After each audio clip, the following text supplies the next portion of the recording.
ನಾನು ಮಂತ್ರಿ ಆಗಬೇಕು ಅಂತೇಳಿ ತುಂಬಾ ಜನ ಆಕಾಂಕ್ಷಿಗಳಿದ್ದಾರೆ. ಯಾವಾಗ 130+ ಗೆದ್ಬಿಡ್ತಲ್ಲ ಕಾಂಗ್ರೆಸ್, ಆಗಿಂದ ಶುರುವಾಗಿರೋದು. ಇವತ್ತು ಕೂಡ ಆಕಾಂಕ್ಷಿಗಳ ಪಟ್ಟಿ ದೊಡ್ಡದಾಗೇ ಇದೆ. ಅದರಲ್ಲಿ ಕೆಲವರು ನೋಡಿ, ಇವತ್ತು ಕೂಡ ಆಕಾಂಕ್ಷಿಗಳ ಪೈಕಿ ತುಂಬಾ ಜನ ಇದ್ದಾರೆ, 40 ಜನ ಇದ್ದಾರೆ. 40 ಜನ ಇದ್ದಾರೆ. ಅದರಲ್ಲಿ ಕೆಲವರನ್ನ ಮಾತ್ರ ನಿಮಗೆ ತೋರಿಸ್ತಾ ಇದೀವಿ.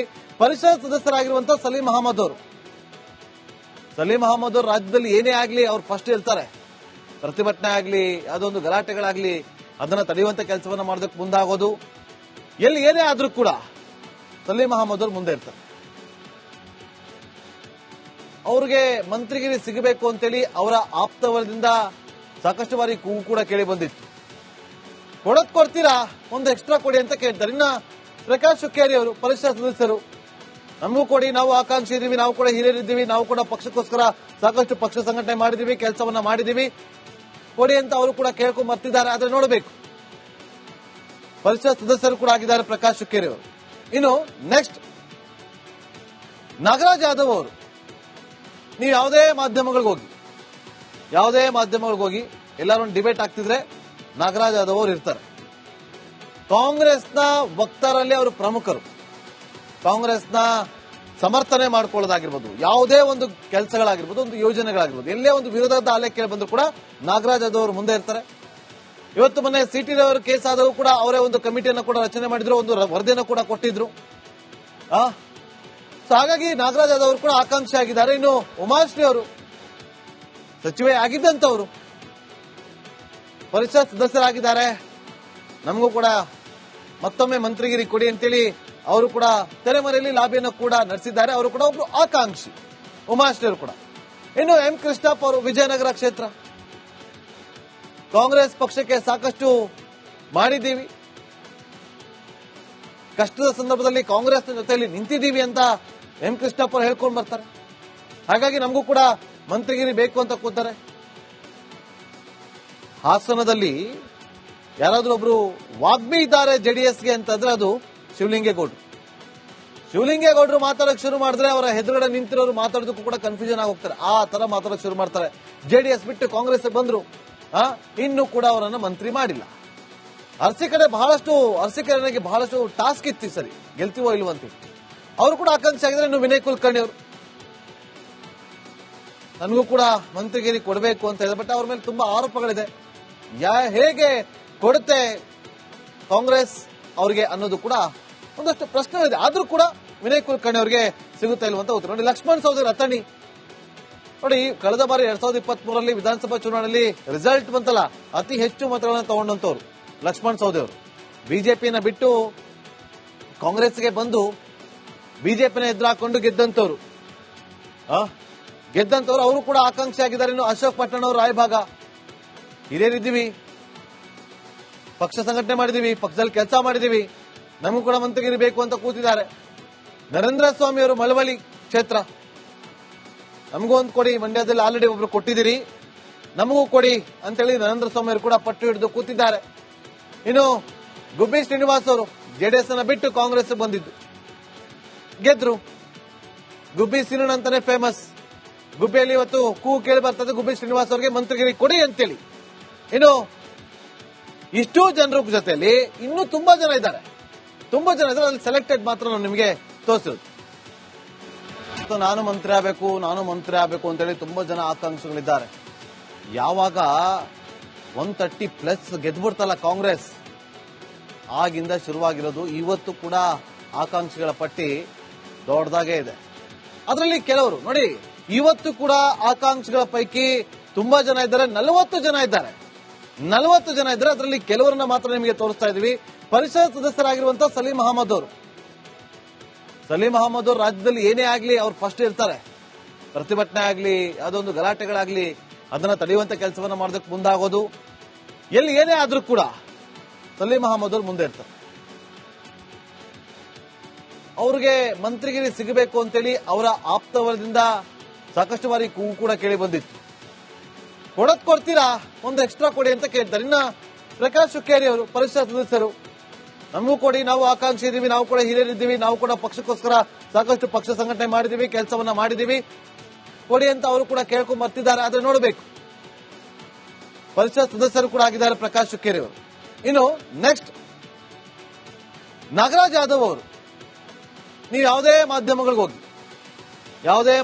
ಹೋಗಿ ಎಲ್ಲರೂ ಡಿಬೇಟ್ ಆಗ್ತಿದ್ರೆ ನಾಗರಾಜ್ ಯಾದವ್ ಅವರು ಇರ್ತಾರೆ. ಕಾಂಗ್ರೆಸ್ನ ವಕ್ತಾರಲ್ಲಿ ಅವರು ಪ್ರಮುಖರು. ಕಾಂಗ್ರೆಸ್ನ ಸಮರ್ಥನೆ ಮಾಡ್ಕೊಳ್ಳೋದಾಗಿರ್ಬೋದು, ಯಾವುದೇ ಒಂದು ಕೆಲಸಗಳಾಗಿರ್ಬೋದು, ಒಂದು ಯೋಜನೆಗಳಾಗಿರ್ಬೋದು, ಎಲ್ಲೇ ಒಂದು ವಿರೋಧದ ಅಲೆ ಕೇಳಿ ಬಂದ್ರು ಕೂಡ ನಾಗರಾಜ್ ಯಾದವ್ ಅವರು ಮುಂದೆ ಇರ್ತಾರೆ. ಇವತ್ತು ಮೊನ್ನೆ ಸಿಟಿ ರವಿ ಕೇಸ್ ಆದವು ಕೂಡ ಅವರೇ ಒಂದು ಕಮಿಟಿಯನ್ನು ಕೂಡ ರಚನೆ ಮಾಡಿದ್ರು, ಒಂದು ವರದಿಯನ್ನು ಕೂಡ ಕೊಟ್ಟಿದ್ರು. ಹಾಗಾಗಿ ನಾಗರಾಜ್ ಯಾದವ್ ಅವರು ಕೂಡ ಆಕಾಂಕ್ಷಿ ಆಗಿದ್ದಾರೆ. ಇನ್ನು ಉಮಾಶ್ರೀ ಅವರು ಸಚಿವೆ ಆಗಿದ್ದಂತವರು ಪರಿಷತ್ ಸದಸ್ಯರಾಗಿದ್ದಾರೆ. ನಮಗೂ ಕೂಡ ಮತ್ತೊಮ್ಮೆ ಮಂತ್ರಿಗಿರಿ ಕೊಡಿ ಅಂತೇಳಿ ಅವರು ಕೂಡ ತೆರೆಮರೆಯಲ್ಲಿ ಲಾಬಿಯನ್ನು ಕೂಡ ನಡೆಸಿದ್ದಾರೆ. ಅವರು ಕೂಡ ಒಬ್ರು ಆಕಾಂಕ್ಷಿ ಉಮಾಶ್ರೀ ಅವರು ಕೂಡ. ಇನ್ನು ಎಂ ಕೃಷ್ಣಪ್ಪ ಅವರು ವಿಜಯನಗರ ಕ್ಷೇತ್ರ, ಕಾಂಗ್ರೆಸ್ ಪಕ್ಷಕ್ಕೆ ಸಾಕಷ್ಟು ಮಾಡಿದ್ದೀವಿ, ಕಷ್ಟದ ಸಂದರ್ಭದಲ್ಲಿ ಕಾಂಗ್ರೆಸ್ ಜೊತೆಯಲ್ಲಿ ನಿಂತಿದ್ದೀವಿ ಅಂತ ಎಂ ಕೃಷ್ಣಪ್ಪ ಅವರು ಹೇಳ್ಕೊಂಡು ಬರ್ತಾರೆ. ಹಾಗಾಗಿ ನಮಗೂ ಕೂಡ ಮಂತ್ರಿಗಿರಿ ಬೇಕು ಅಂತ ಕೂತಾರೆ. ಹಾಸನದಲ್ಲಿ ಯಾರಾದ್ರೂ ಒಬ್ರು ವಾಗ್ಮಿ ಇದ್ದಾರೆ ಜೆಡಿಎಸ್ಗೆ ಅಂತಂದ್ರೆ ಅದು ಶಿವಲಿಂಗೇಗೌಡರು ಮಾತಾಡಕ್ ಶುರು ಮಾಡಿದ್ರೆ ಅವರ ಎದುರುಗಡೆ ನಿಂತಿರೋರು ಮಾತಾಡೋದಕ್ಕೂ ಕೂಡ ಕನ್ಫ್ಯೂಷನ್ ಆಗಿ ಹೋಗ್ತಾರೆ. ಆ ತರ ಮಾತಾಡಕ್ ಶುರು ಮಾಡ್ತಾರೆ. ಜೆಡಿಎಸ್ ಬಿಟ್ಟು ಕಾಂಗ್ರೆಸ್ ಬಂದ್ರು, ಇನ್ನೂ ಕೂಡ ಅವರನ್ನು ಮಂತ್ರಿ ಮಾಡಿಲ್ಲ. ಅರಸೀಕೆರೆಗೆ ಬಹಳಷ್ಟು ಟಾಸ್ಕ್ ಇತ್ತು, ಸರಿ ಗೆಲ್ತೀವೋ ಇಲ್ವೋ ಅಂತ. ಅವರು ಕೂಡ ಆಕಾಂಕ್ಷಿ ಆಗಿದ್ದಾರೆ. ಇನ್ನು ವಿನಯ್ ಕುಲಕರ್ಣಿ ಅವರು, ನನಗೂ ಕೂಡ ಮಂತ್ರಿಗಿರಿ ಕೊಡಬೇಕು ಅಂತ ಹೇಳಿದ್ರೆ, ಬಟ್ ಅವ್ರ ಮೇಲೆ ತುಂಬಾ ಆರೋಪಗಳಿದೆ. ಹೇಗೆ ಕೊಡುತ್ತೆ ಕಾಂಗ್ರೆಸ್ ಅವರಿಗೆ ಅನ್ನೋದು ಕೂಡ ಒಂದಷ್ಟು ಪ್ರಶ್ನೆಗಳಿದೆ. ಆದ್ರೂ ಕೂಡ ವಿನಯ್ ಕುಲಕರ್ಣಿ ಅವರಿಗೆ ಸಿಗುತ್ತಾ ಇಲ್ವ ಅಂತ ಉತ್ತರ ನೋಡಿ. ಲಕ್ಷ್ಮಣ್ ಸವದಿ ಅಥಣಿ ನೋಡಿ, ಕಳೆದ ಬಾರಿ 2023 ವಿಧಾನಸಭಾ ಚುನಾವಣೆಯಲ್ಲಿ ರಿಸಲ್ಟ್ ಬಂತಲ್ಲ, ಅತಿ ಹೆಚ್ಚು ಮತಗಳನ್ನು ತಗೊಂಡಂತವ್ರು ಲಕ್ಷ್ಮಣ್ ಸವದಿ ಅವರು.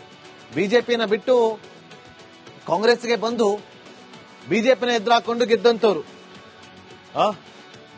ಅವರು ಕೂಡ ಆಕಾಂಕ್ಷಿ ಆಗಿದ್ದಾರೆ. ಇನ್ನು ಅಶೋಕ್ ಪಟ್ಟಣ ಅವರು ರಾಯಭಾಗ, ಹಿರಿಯರಿದ್ದೀವಿ, ಪಕ್ಷ ಸಂಘಟನೆ ಮಾಡಿದೀವಿ, ಪಕ್ಷದಲ್ಲಿ ಕೆಲಸ ಮಾಡಿದೀವಿ, ನಮಗೂ ಕೂಡ ಮಂತ್ರಿಗಿರಿ ಬೇಕು ಅಂತ ಕೂತಿದ್ದಾರೆ.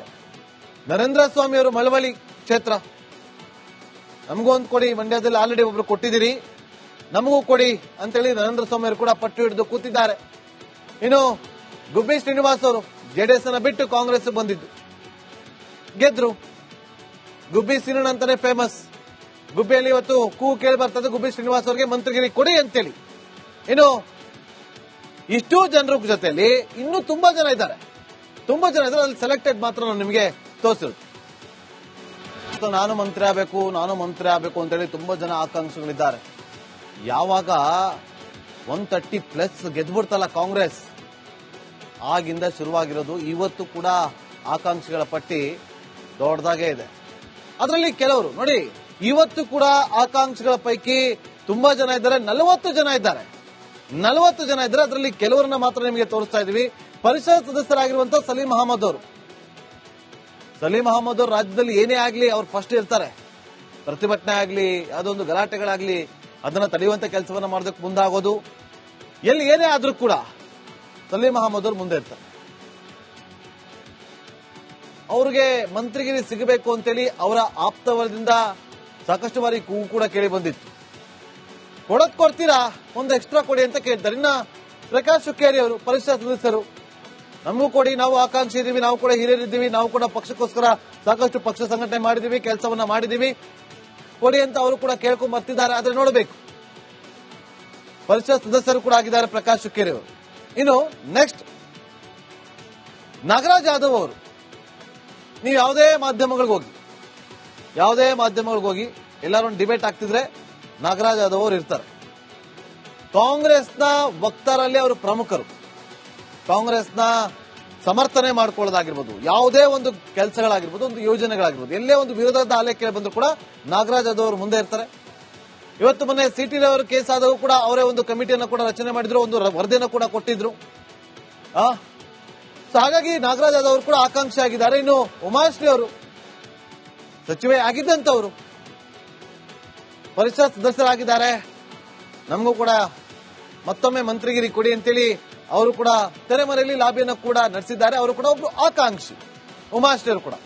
ಇನ್ನು ಎಂ ಕೃಷ್ಣಪ್ಪ ಅವರು ವಿಜಯನಗರ ಕ್ಷೇತ್ರ, ಕಾಂಗ್ರೆಸ್ ಪಕ್ಷಕ್ಕೆ ಸಾಕಷ್ಟು ಮಾಡಿದ್ದೀವಿ, ಕಷ್ಟದ ಸಂದರ್ಭದಲ್ಲಿ ಕಾಂಗ್ರೆಸ್ನ ಜೊತೆಯಲ್ಲಿ ನಿಂತಿದ್ದೀವಿ ಅಂತ ಎಂ ಕೃಷ್ಣಪ್ಪ ಅವರು ಹೇಳ್ಕೊಂಡು ಬರ್ತಾರೆ. ಹಾಗಾಗಿ ನಮಗೂ ಕೂಡ ಮಂತ್ರಿಗಿರಿ ಬೇಕು ಅಂತ ಕೂತಾರೆ. ಹಾಸನದಲ್ಲಿ ಯಾರಾದ್ರೂ ಒಬ್ರು ವಾಗ್ಮಿ ಇದ್ದಾರೆ ಜೆಡಿಎಸ್ಗೆ ಅಂತಂದ್ರೆ ಅದು ಶಿವಲಿಂಗೇಗೌಡರು. ಶಿವಲಿಂಗೇಗೌಡರು ಮಾತಾಡಕ್ ಶುರು ಮಾಡಿದ್ರೆ ಅವರ ಎದುರುಗಡೆ ನಿಂತಿರೋರು ಮಾತಾಡೋದಕ್ಕೂ ಕೂಡ ಕನ್ಫ್ಯೂಷನ್ ಆಗಿ ಹೋಗ್ತಾರೆ. ಆ ತರ ಮಾತಾಡಕ್ ಶುರು ಮಾಡ್ತಾರೆ. ಜೆಡಿಎಸ್ ಬಿಟ್ಟು ಕಾಂಗ್ರೆಸ್ ಬಂದ್ರು, ಇನ್ನೂ ಕೂಡ ಅವರನ್ನ ಮಂತ್ರಿ ಮಾಡಿಲ್ಲ. ಅರಸೀಕೆರೆಗೆ ಬಹಳಷ್ಟು ಟಾಸ್ಕ್ ಇತ್ತು ಈ ಸರಿ, ಗೆಲ್ತೀವೋ ಇಲ್ವೋ ಅಂತ. ಅವರು ಕೂಡ ಆಕಾಂಕ್ಷೆ ಆಗಿದ್ರೆ ಇನ್ನು ವಿನಯ್ ಕುಲಕರ್ಣಿ ಅವರು ನನಗೂ ಕೂಡ ಮಂತ್ರಿಗಿರಿ ಕೊಡಬೇಕು ಅಂತ ಹೇಳಿದ್ರೆ, ಬಟ್ ಅವ್ರ ಮೇಲೆ ತುಂಬಾ ಆರೋಪಗಳಿದೆ. ಹೇಗೆ ಕೊಡುತ್ತೆ ಕಾಂಗ್ರೆಸ್ ಅವರಿಗೆ ಅನ್ನೋದು ಕೂಡ ಒಂದಷ್ಟು ಪ್ರಶ್ನೆಗಳಿದೆ. ಆದ್ರೂ ಕೂಡ ವಿನಯ್ ಕುಲಕರ್ಣಿ ಅವರಿಗೆ ಸಿಗುತ್ತಾ ಇಲ್ವಂತ ಉತ್ತರ ನೋಡಿ. ಲಕ್ಷ್ಮಣ್ ಸವದಿ ರತಣಿ ನೋಡಿ, ಕಳೆದ ಬಾರಿ 2023 ವಿಧಾನಸಭಾ ಚುನಾವಣೆಯಲ್ಲಿ ರಿಸಲ್ಟ್ ಬಂತಲ್ಲ, ಅತಿ ಹೆಚ್ಚು ಮತಗಳನ್ನ ತಗೊಂಡಂತವ್ರು ಲಕ್ಷ್ಮಣ್ ಸವದಿ ಅವರು. ಬಿಜೆಪಿಯನ್ನ ಬಿಟ್ಟು ಕಾಂಗ್ರೆಸ್ಗೆ ಬಂದು ಬಿಜೆಪಿನ ಎದುರಾಕೊಂಡು ಗೆದ್ದಂತವ್ರು. ಅವರು ಕೂಡ ಆಕಾಂಕ್ಷಿ ಆಗಿದ್ದಾರೆ. ಇನ್ನು ಅಶೋಕ್ ಪಟ್ಟಣ ಅವರು ರಾಯಭಾಗ ಹಿರಿಯರಿದ್ದೀವಿ, ಪಕ್ಷ ಸಂಘಟನೆ ಮಾಡಿದೀವಿ, ಪಕ್ಷದಲ್ಲಿ ಕೆಲಸ ಮಾಡಿದೀವಿ, ನಮಗೂ ಕೂಡ ಮಂತ್ರಿಗಿರಿ ಬೇಕು ಅಂತ ಕೂತಿದ್ದಾರೆ. ನರೇಂದ್ರ ಸ್ವಾಮಿ ಅವರು ಮಳವಳ್ಳಿ ಕ್ಷೇತ್ರ, ನಮಗೂ ಒಂದು ಕೊಡಿ, ಮಂಡ್ಯದಲ್ಲಿ ಆಲ್ರೆಡಿ ಒಬ್ರು ಕೊಟ್ಟಿದ್ದೀರಿ, ನಮಗೂ ಕೊಡಿ ಅಂತೇಳಿ ನರೇಂದ್ರ ಸ್ವಾಮಿ ಅವರು ಕೂಡ ಪಟ್ಟು ಹಿಡಿದು ಕೂತಿದ್ದಾರೆ. ಇನ್ನು ಗುಬ್ಬಿ ಶ್ರೀನಿವಾಸ್ ಅವರು ಜೆಡಿಎಸ್ ಅನ್ನ ಬಿಟ್ಟು ಕಾಂಗ್ರೆಸ್ ಬಂದಿದ್ದು, ಗೆದ್ರು. ಗುಬ್ಬಿ ಸೀನಣ್ಣ ಅಂತಾನೆ ಫೇಮಸ್. ಗುಬ್ಬಿಯಲ್ಲಿ ಇವತ್ತು ಕೂಗು ಕೇಳಿ ಬರ್ತದೆ, ಗುಬ್ಬಿ ಶ್ರೀನಿವಾಸ್ ಅವರಿಗೆ ಮಂತ್ರಿಗಿರಿ ಕೊಡಿ ಅಂತೇಳಿ. ಇನ್ನು ಇಷ್ಟೂ ಜನರ ಜೊತೆಯಲ್ಲಿ ಇನ್ನೂ ತುಂಬಾ ಜನ ಇದ್ದಾರೆ. ಅಲ್ಲಿ ಸೆಲೆಕ್ಟೆಡ್ ಮಾತ್ರ ನಾನು ನಿಮಗೆ